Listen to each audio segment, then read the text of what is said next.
하면서 좀 새롭게 들어오는 시선이 있습니다. 그게 뭐냐면 교회를 향한 마음입니다. 코로나 전부터요, 사실 이 한국 교회에 대한 여러 가지 경고의 메시지가 있었습니다. 그런데 코로나가 확산하기 시작하면서 여러 가지 이 문제점들이 훨씬 더 빠르게 우리 눈앞에 드러나기 시작했어요. 우선은 원하지 않든지 온라인 예배를 드려야만 하는 상황이 펼쳐졌습니다. 함께 예배 드리는 게 어려운 상황이 되어버린 겁니다. 이 코로나 확산기에는요, 교회발 코로나 확진자 이 감염 소식이 들리면 사회적으로 굉장히 지탄의 대상이 되었기 때문에 교회들은요, 조심하고 또 조심했습니다. 그러다 보니까 불가피하게 온라인 예배를 드릴 수밖에 없었어요. 성도들이나 목회자들이 굉장히 당황스러웠습니다. 왜냐하면 이게 익숙하지 않은 거예요. 모니터를 보고 예배를 드린다. 그리고 이 자리에 그 당시에 아무도 없었고요. 저와 부교육자들 몇 명만 모여서 저기 뒤에 있는 카메라를 응시하고 예배를 인도해야만 했습니다. 얼마나 어색할 뿐 아니라 당황스럽더라고요. 그리고 눈물이 나더라고요. 모여서 예배드리는 게 이렇게 감사한 것이었나? 이렇게 기적적인 것이었나? 전에는 미처 몰랐거든요. 그런데 이 시간이 점차 길어지니까 우리 자신도 모르게 온라인 예배를 선호하는 사람들이 생기기 시작했습니다. 만나지 않으니까 또 막 미리 1시간 전부터 예배에 나오기 위해서 씻고 정돈하고 또 차를 타고 오고 주차하고 이러지 않아도 되니까 너무나 편한 거예요. 굳이 소통하지 않아도 되고 인사하지 않아도 되고 그러다 보니까 신앙의 공동체성이 약화되었습니다. 근데 이 시간이요, 길어지면 길어질수록 성도의 교제가 사라지기 시작하는 겁니다. 처음엔 굉장히 좋은 줄 알았는데 누가 아파도 누가 편찮으시고 누가 돌아가셔도 잘 모르는 거예요. 알 길이 없는 겁니다. 근데 그 사람이 나 자신이면요, 너무너무 힘들어요. 성도들도 전화도 없고 내가 병원에 입원했는지 큰 수술을 했는지 암으로 고통 가운데 있는데 우리 부모님이 돌아가셨는데 잘 모르는 거예요. 점점점 외로움은 커지고 사랑에 대한 갈증이 더 심해지는 겁니다. 이게요, 교회 안에만 있는 문제가 아니에요. 밖에도 마찬가지입니다. 사회적으로 대두되는 이슈가 무엇이었냐 하면 외로움과 사랑에 대한 목마름이에요. 이게 커지다 보니까 여러분 1인 가정이 얼마나 많이 늘어나는지 아십니까? 고독사로 돌아가시는 분들이 많이 있습니다. 이런 때일수록 저는요, 우리 교회에 희망이 있다고 믿습니다. 2학기를 시작하면서 지금 소그룹을 정비하고 다락방으로 모이는 건 역시 이 교회의 하나됨, 공동체성이 얼마나 중요한지 보여주는데요, 최근에 보니까 2부 예배 드리는 성도님들이 점점점 늘어나고 오랜 동안 보이지 않던 반가운 얼굴들, 우리 성도님들이 이렇게 눈에 보이기 시작했어요. 왜 그런가 생각해 보니 우리 다락방 순장님들이 우리 순원들에게 전화 드리는 거예요. 우리 집사님, 권사님 보고 싶어요. 너무나 오랫동안 못 뵈었는데 보고 싶습니다. 우리 같이 예배의 자리에 다락방 소그룹에 함께 하시지요. 이렇게 전화드리니 많은 분들이 예배의 자리를 회복하고 소그룹으로 모이는 모습에 얼마나 감사한지 모릅니다. 우리 히브리서 10장 24절 25절 말씀을 한번 같이 읽어보겠습니다. 시작. 서로 돌아보아 사랑과 선행을 격려하며 모이기를 패하는 어떤 사람들의 습관과 같이 하지 말고 오직 권하여 그날이 가까움을 볼수록 더욱 그리하자. 아멘. 그렇습니다. 여러분, 예수 그리스도를 주로 고백하는 공동체인 이 교회가 이 시대의 대안인 줄 믿습니다. 너무나 외로움 가운데 지쳐있는 이들에게 손 내밀어서 잡아주는 교회가 이 시대의 대안인 줄 믿습니다. 사랑에 목마른 이들에게 이 땅에 오신 예수 그리스도가 이 시대의 소망인 줄 믿습니다. 전 우리 교회가요, 희망의 등대가 되어서 시대의 소망이 되기를 간절히 기도합니다. 여러분, 오늘 말씀은요, 우리 고린도전서 13장을 일컬어서 사랑장이라고 하는 것처럼 고린도전서 15장은 부활장이라고 합니다. 여러분, 부활하려면 전제되어야 하는 것이 있습니다. 그게 뭐죠? 죽음입니다. 죽어야 부활할 수 있습니다. 우리가 가장 두려워하는 죽음, 이 죽음의 문제를 다루면서 바울은 사망 권세를 이기시고 부활하신 예수님, 그 예수님에 대해 전합니다. 이 예수님을 믿는 자는 누구든지 영생을 얻게 하시는 이 복음이 기록된 말씀입니다. 여러분, 죽음과 부활을 통해 영생을 얻은 사람들의 공동체를 일컬어 교회라고 합니다. 이 교회라고 하는데요, 세상으로부터 부름받은 교회가 세상 가운데 어떻게 세워져야 하는지, 오늘 이 부분을 좀 함께 말씀을 중심으로 나누고자 하는데요, 건강한 교회의 모습, 그 첫 번째는 뭐냐면요, 성도 한 영혼 한 영혼이 교회임을 자각하는 겁니다. 이 너무나 중요한데요, 교회는요, 지금 이 자리에 모여 있는 이 건물을 가리키지 않습니다. 그렇게 교회를 이해하신다면 반쪽만 아시는 교회의 정의입니다. 이건 좁은 의미의 교회의 개념이고요, 예수님을 주님으로 고백하는 한 사람 한 사람의 성도들이 교회입니다. 아무리 교회를 멋지게 화려하게 지어놓아도 그곳에 예수 믿는 그리스도인이 없으면 그 교회는요, 그냥 건물일 뿐이에요. 제가 대학에 다닐 때 90년대 중반에 공부할 때인데요, 그때 교수님들이 그 말씀을 하시더라고요. 그때 당시 30년 전에 교회, 유럽 교회들이 이미 수십 년 된 건물, 수백 년 된 건물로서의 가치가 있는, 문화재로서의 가치가 있는 그 교회들이 예수 믿는 그리스도인들이 점차 사라져서 그 당시에 술집으로, 여관으로, 나이트클럽으로 변했다고 그 말씀을 하셨거든요. 그 얘기를 들으면서 사실인가? 교회가 그럴 수 있나? 심지어 영상까지 보여주시더라고요. 너무 충격을 받았습니다. 왜 이런 일이 일어날까요? 교회라는 건물은 있는데 그 안에 예수 믿는 그리스도인들이 없어진 거예요. 믿음의 세대 계승, 다음 세대를 세우지 못하면 일어나는 현상이 교회가 매각되는 겁니다.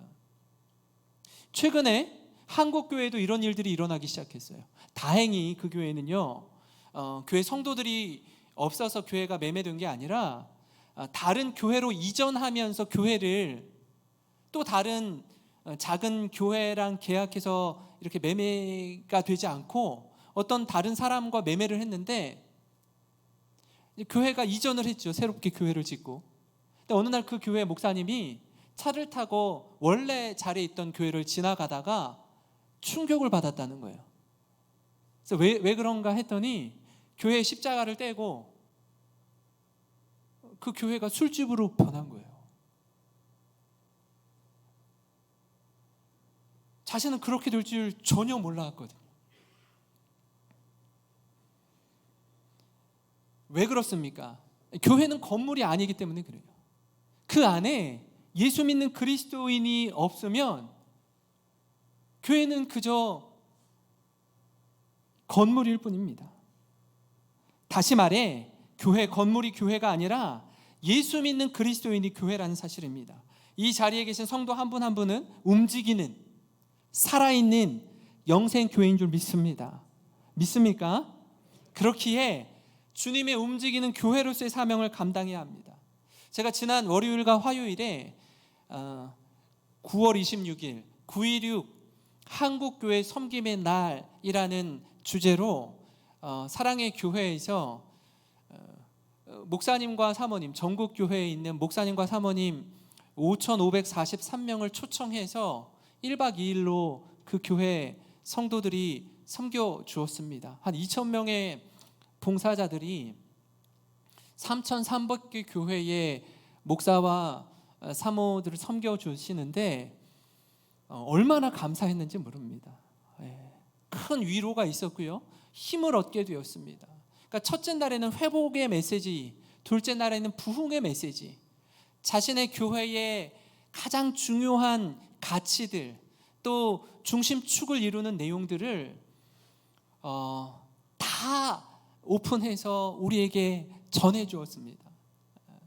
그날 공교롭게도 순장반이 있었던 날이었는데요, 여자 순장들, 이 순장들이 한 2,700명인데 1,500명의 여순장들이 이 5,500명의 그 목회자 사모들을 놓고 저희가 옵저버가 돼서 순장반 하는 걸 다 보여주셨어요.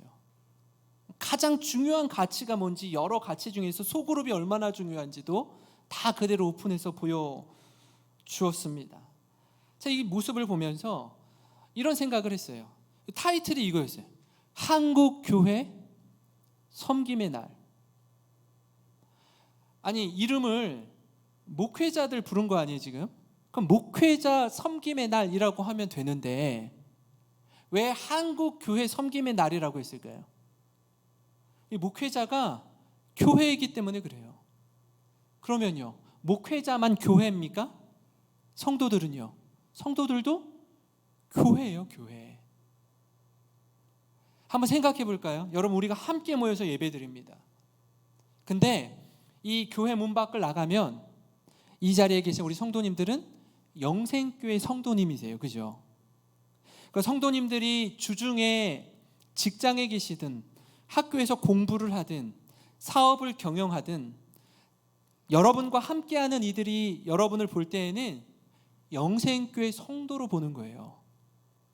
예수 믿는 그리스도인으로 본다고요. 내가 말하는 거, 내가 행동하는 거, 예수 믿는 사람은 이렇구나. 우리를 통해서 그리스도인이 어떤지, 교회라는 존재가 어떤지를 보게 되는 거라고요. 그래서 걸어다니는, 움직이는 교회라고 하는 것입니다. 성도 여러분, 우리 손에 이 새생명 축제 가이드북이 들려져 있습니다. 11월 20일에 있을 새생명 축제를 준비하면서 움직이는 교회로서의 사명을 감당하는 저와 여러분이 되기를 간절히 소망합니다. 그런가 하면요, 건강한 교회의 모습, 그 두 번째는요, 영혼 구원에 대한 열정을 갖는 겁니다. 교회는 구원의 방주의 사명을 감당해야 합니다. 하나님께서 우리를 세상으로부터 부르신 이유는요, 부르셔서 우리만 이 구원의 기쁨과 감격을 누리라는 것이 아니라 이 감격을 세상 가운데 전하라고 주님 자녀 삼아 주신 줄 믿습니다. 그때 가져야 할 전도자의 모습을 이렇게 말하는데요, 고린도전서 9장 19절입니다. 내가 모든 사람에게 자유로우나 스스로 모든 사람에게 종이 된 것은 더 많은 사람을 얻고자 함이라. 그러니까 바울은요, 자신의 자유를 다 내려놓고 스스로 종이 되어서 종의 도리를 다한 사람이었습니다. 왜요? 더 많은 사람들 구원하기 위해서. 그 마음에 눈높이, 영혼에 대한 주님의 마음을 품고 헌신한 거예요. 고린도전서 9장 22절과 23절을 현대인의 성경으로 보면 이런데요, 이와 같이 내가 모든 사람들에게 그들과 같은 사람이 된 것은 어떻게 해서든지 다만 몇 사람이라도 구원하기 위해서였습니다. 내가 기쁜 소식을 위해 이 모든 일을 하는 것은 그 축복에 참여하기 위한 것입니다. 그러니까 바울의 열심과 헌신이 무엇을 근거하는지 보여주는 대목이죠. 나 같은 사람도 구원하셨다면, 나처럼 예수 믿는 자를 핍박하고 박해하고 스데반이 돌로 맞아 죽을 때에 그의 죽임당함을 합당히 여겼던 나 같은 자도 주님이 구원하셨다면, 네, 이 복음 들고 세상을 향하여 나아가리라. 그 마음이 바울에게 있었던 겁니다.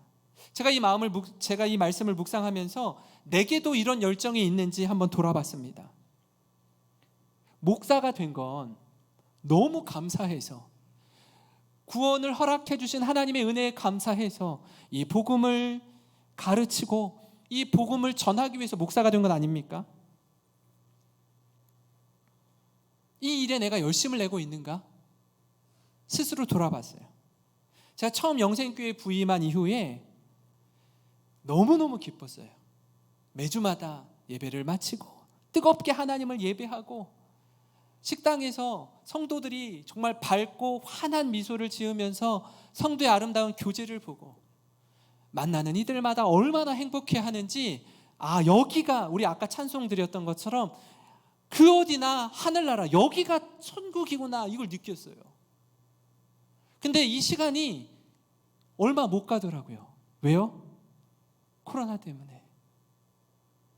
정말 아무도 없는 빈 예배당에서 저 카메라 들여다보고서 예배를 인도할 때 가슴이 너무 먹먹해졌어요. 그렇게 기도하는 중에 주중에도요, 한 분도 안 오세요, 교회에. 정말 교육자 말고 사람이 없어요. 그래서 기도하는 중에 이래서는 안 되겠다 싶어서 제가 저희 딸과 함께 제가 사는 아파트에 전도지랑 물티슈를 들고, 은결아, 아빠랑 같이 좀 전도지를 좀 돌리자. 제가 아이에게 얘기하고 아이를 데리고 나갔습니다. 101동부터 몇 동까지, 하여튼 5동, 6동, 7동 엘리베이터를 오르락 내리락 하면서 교회라고 명패가 붙여져 있는 데는 굳이 놓지 않고요, 그렇지 않은 곳은 이 전도지랑 물티슈를 놓고 또 지나가는 사람들에게 전해드리고 하면서 한 1시간, 2시간 걸리더라고요. 근데 그때가 너무 감사하더라고요. 그러면서 이런 생각이 들었어요. 우리 교회 주변에도 상점도 있고 주택가도 많이 있는데 여기도 좀 다닐까? 교육자들을 불렀어요. 목사님, 우리가 목사인데 이렇게 있으면 안 되죠. 동서남북으로 나누어서 우리 1시간 동안 전도지를 좀 전합시다. 그리고 돌아다니기 시작했어요. 다니니까 우리 권사님들을 만나는 거예요. 목사님 여기서 뭐 하세요? 물어보는 거예요. 전도지 돌리고 있어요. 막 요구르트도 사주시더라고. 상점을 이렇게 다니면서 영생교회에 나왔습니다. 예수 믿고 구원 받으세요. 그리고 이렇게 전도지를 줬어요. 영생교회요? 여기 있는데요? 상점 아저씨들이 알더라고요. 교회를 알아요. 미용실에 갔더니 그 미용 원장님이 그러시더라고요. 목사님이세요? 네. 거기 제 친구 누구 권사가 그 교회 다니는데 아세요? 알죠. 목사님 왜 여기 돌아다니세요? 그래서 목사가 이거 하는 겁니다. 부목사님이세요? 아니요, 담임 목사인데요. 담임 목사 나 아는데. 새로 왔습니다. 그러세요. 수성동 사거리도 가보고요. 목사님, 우리 저기 군산대학교 앞에도 가봅시다. 그리고 군산대에도 가고. 이제 교회 주변을 이렇게 다니면서 많은 생각을 했습니다. 여러분, 이렇게 멀리 다녀야만 됩니까? 아니요. 여러분 만나는 직장의 동료들, 사업을 경영하시는 분들은 직원들, 조금 더 좁히면 믿지 않는 우리 가족, 부모님, 형제, 자녀들, 저들에게 영혼 구원의 열정을 가지고 복음을 전해야 할 사명이 우리에게 있는 줄 믿습니다. 조금 더 좁히면 코로나 전에 그렇게 하하호호 만나서 교제하고 뜨겁게 예배드렸는데 지금 우리 눈에 보이지 않는 우리 성도들, 어디서 무엇하고 있는지 여러분 그분들에게 안부 전화 드리는 거예요. 집사님 보고 싶어서 연락드렸어요. 어떻게 지내세요? 우리가 이 새생명 축제를 준비하면서 멀리 가서 전하지 못해도 우리와 함께하는 가까운 이웃들에게 복음을 담대하게 전하는 저와 여러분이 되기를 간절히 소망합니다. 디모데전서 4장 15절을 우리 같이 한번 읽으면 좋겠는데요. 같이 읽겠습니다. 시작. 이 모든 일에 전심전력하여 너의 성숙함을 모든 사람에게 나타나게 하라. 아멘. 연소했던 디모데, 목사 디모데에게 사도 바울이 권면하는 말씀입니다. 네가 교회를 섬길 때에 전심전력해서 네가 나이는 연소하지만 성숙함을 사람들에게 나타내라. 부르신 삶의 자리에서 성숙한 그리스도인으로 살아가길 소망합니다. 제가 앞서 말씀드린 한국교회 섬김의 날을 다녀오면서 그 교회에 찬양대석 쪽에 플래카드가 하나 붙어 있더라고요. 근데 그게 눈에 딱 들어왔어요. 그 문구가 아마 오랜 시간 기도하면서 그 문구를 정했던 것 같아요. 근데 제가 적지 않은 감동이 있었는데요. 한번 보여드릴게요. 사람에게는 진심으로, 같이 한번 읽어보겠습니다. 저를 따라 읽어보세요. 사람에게는 진심으로, 하나님께는 전심으로. 우리 다시 한번 읽겠습니다. 사람에게는 진심으로, 하나님께는 전심으로. 여러분, 우리와 함께하는 사람들에게 진심으로 대하고요, 하나님께는 우리의 온 마음을 다해서 예배하는 믿음의 사람 되시기를 주님의 이름으로 축원합니다. 마지막으로 건강한 교회의 모습은요, 내가 죽어야 교회가 사는 원리를 인식하는 겁니다. 사실 오늘 말씀의 제목이 바로 이것을 가리킵니다. 교회생. 내가 죽어야 교회가 산다라는 말이에요. 바울이 오늘 말씀에 15장 3장 1절에 31절에 형제들아, 내가 그리스도 예수 우리 안에서 가진 바 너희에 대한 나의 자랑을 두고 단언하노니 나는 날마다 죽노라. 고린도 성도들에게 뭘 자랑합니까? 나는 날마다 죽노라. 이것 자랑한다라는 거예요. 매일 죽는 연습을 하는 겁니다. 내가 죽어야 교회가 살고, 내가 죽어야 가정이 살고, 내가 죽어야 나라가 사는 줄 믿습니다. 우리 안에 있는 교만함이 뭐냐면 자꾸 내가 드러나려고요. 내가 인정받으려고요. 누군가 내가 하는 일, 저기 안 보이는 곳에서 하는 일, 그 누군가 나를 알아줘야 되고 찾아줘야 되고 그것을 나팔을 불고 소문 내줘야 돼요. 그렇지 않으면 견디질 못하는 거예요. 내가 남들이 안 보는 곳에서 선행을 베푸는데 아무도 안 알아주면 어떻게 하죠? 견디다 못해 내가 스스로 말하는 거예요. 내가 사실 나 이런 일 했어. 견디다 못해. 내가 인정받고 내가 드러나고 나를 알아주지 않으면 자꾸 섭섭한 마음이 생기고 삐치게 되고 마음이 상하는 겁니다. 성도 여러분, 이런 노래가 있어요. 10월의 어느 멋진 날에라는 노래인데요. 10월의 어느 멋진 날에 축가 때 부르는 거예요. 결혼식 축가 때 많이 부릅니다.